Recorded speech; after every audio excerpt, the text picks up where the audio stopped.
Odeio a lua. Tenho-lhe horror, pois às vezes, quando ilumina cenas familiares e queridas, transforma-as em coisas estranhas e odiosas.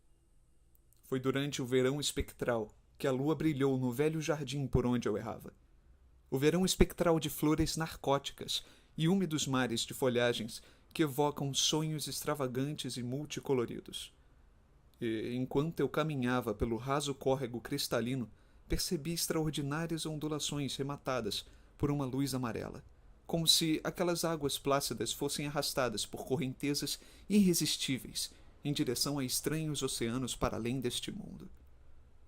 Silentes e suaves, frescas e fúnebres, as águas amaldiçoadas pela lua corriam a um destino ignorado, enquanto dos caramanchões à margem flores brancas de lótus desprendiam-se, uma a uma, no vento opiáceo da noite e caíam desesperadas na correnteza, rodopiando em um torvelinho horrível por sob o arco da ponte entalhada e olhando para trás com a resignação sinistra de serenos rostos mortos. E enquanto eu corria ao longo da margem, esmagando flores adormecidas com meus pés relapsos e cada vez mais desvairado pelo medo de coisas ignotas e pela atração exercida pelos rostos mortos, percebi que o jardim não tinha fim ao luar, pois onde durante o dia havia muros, descortinavam-se novos panoramas de árvores e estradas, flores e arbustos, ídolos de pedra e pagodes, e curvas do regato iluminado para além das margens verdejantes e sob grotescas pontes de pedra. E os lábios daqueles rostos mortos de lótus faziam súplicas tristes e pediam que eu os seguisse. Mas não parei de ansiar até que o córrego se transformasse em rio e desaguasse em meio a pântanos de juncos balouçantes e praias de areia refulgente, no litoral de um vasto mar sem nome. Neste mar, a lua odiosa brilhava, e acima das ondas silentes estranhas fragrâncias pairavam.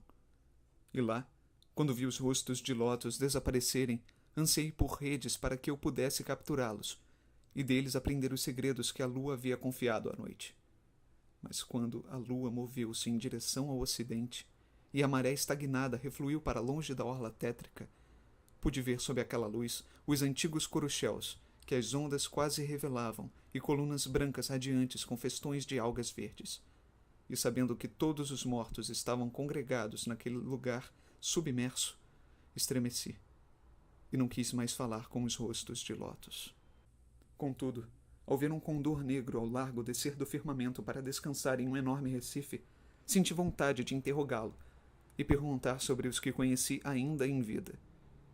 Era o que eu teria perguntado se a distância que nos separava não fora tão vasta, mas o pássaro estava demasiado longe, e sequer pude vê-lo quando se aproximou do gigantesco recife.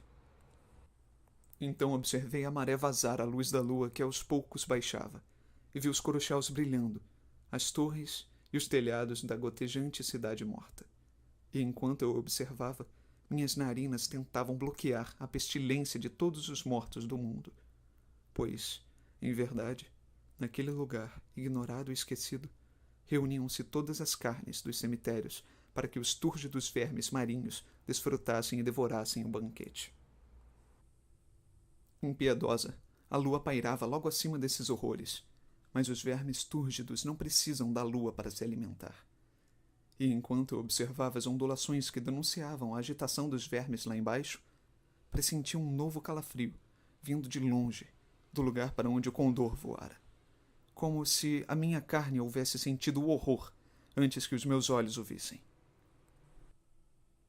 Tampouco a minha carne estremecera sem motivo, pois quando ergui os olhos, percebi que a maré estava muito baixa, deixando à mostra boa parte do enorme recife, cujo contorno eu já avistara. E quando vi que o recife era a negra coroa basáltica de um horripilante ícone, cuja fronte monstruosa surgia em meio aos baços raios do luar, e cujos temíveis cascos deviam tocar o lodo fétido a quilômetros de profundidade, gritei e gritei com medo de que aquele rosto emergisse das águas e de que os olhos submersos avistassem-me depois que a maligna e traiçoeira lua amarela desaparecesse.